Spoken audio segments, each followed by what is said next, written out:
Welcome back to my Healthy Hindustan series, and this is chapter 1 of the series and the first introduction of all the hormones that are important to you in order to understand those basic life cycles that I was talking about. That is the menstrual cycle, puberty, PCOS, pre-perimenopause and the female athlete. So just to give you a gist of what are the hormones that we are going to be talking about and which you all should be knowing as well. So we have 6 hormones here. The first one, FSH, follicle stimulating hormone. Number 2, estrogen. Number 3, luteinizing hormone or LH. 4 is progesterone.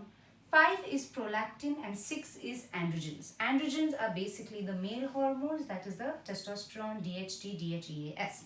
So these are your basic hormones that are related to a lot of issues that happen to women. And let's see what happens to them in a monthly cycle. This is not the menstrual cycle that I'm talking about. I'm just introducing you to the hormones and what they do on a monthly basis in your body. Each of these hormones are basically dependent upon the activity of the previous hormone.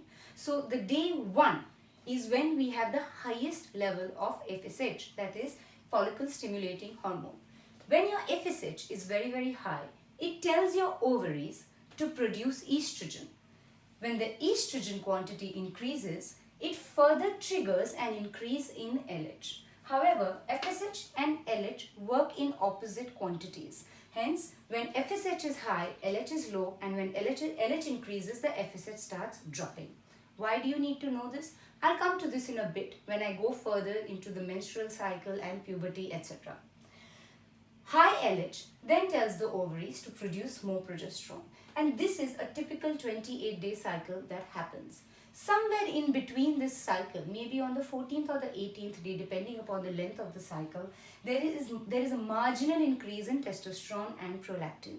So here are all your hormones, and each one depending upon the quantity of the previous hormone and hence deciding how much of the next one should be released.